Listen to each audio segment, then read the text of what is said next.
Hello guys, कैसे हैं आप सभी को नमस्कार। मैं दीपक आज एक नई वीडियो के साथ आप सभी के सामने कुछ नवीनतम जानकारी को लेकर के आया हुआ हूँ। जैसा कि आप सभी को पता है, शिक्षक भर्ती प्रक्रिया अभी प्रारंभ नहीं हुई है और रिजल्ट वर्ग 1 का दे दिया गया है।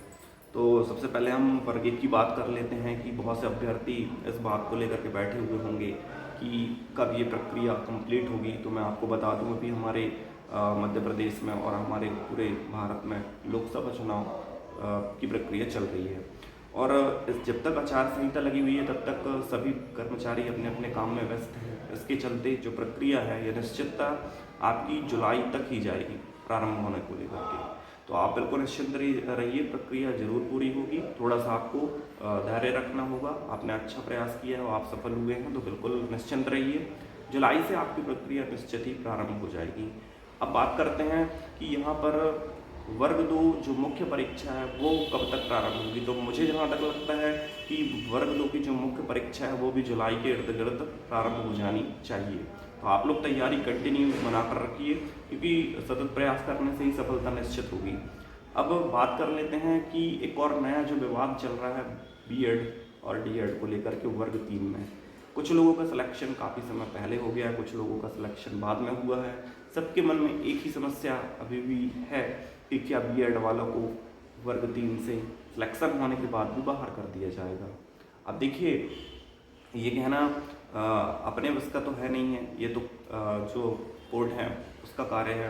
तो आप एक चीज़ ध्यान रखिए कि जब भी कोई भर्ती निकलती है तो उसमें कुछ रूल्स रेगुलेशन पहले से दिए हुए होते हैं और आप सभी को पता है, मुझे भी पता है, हम सब ने भर्ती दी हुई है। वर्ग 1, 2, 3 सभी की दी हुई है अपन ने, और उसमें रूल्स रेगुलेशन जो 1 और 2 की अपन ने पहले दी हुई थी, उसके बाद 3 भी दी। उसमें एक चीज़ क्लियर थी कि भाई बीएड वालों को भी वर्ग 3 में लिया जाएगा, बस एक ब्रिज कोर्स का निर्माण कर दिया जाएगा उनके लिए। अब यदि ये चीज़ दी हुई है तो उसी बेसिस पर जो कोर्ट है वो इनकी तरफ फैसला सुरक्षित रखने का कार्य कर रही है, क्योंकि उनका कार्य है कि किसी का भी अहित ना हो। अब उसमें अब ये भी होगा कि डीएड वालों को लिए भी दिक्कत होगी, तो कहीं ना कहीं उनके लिए भी कुछ ना कुछ क्राइटेरिया बढ़ाया जाएगा, कुछ ना कुछ अच्छा किया जाएगा। देखते हैं, वो तो कोर्ट का आदेश है, जैसा होगा सर्वमान्य होगा। इसके बाद बात करते हैं कि 13% सीटें जो कि होल्ड की हुई हैं वो ओबीसी वाली।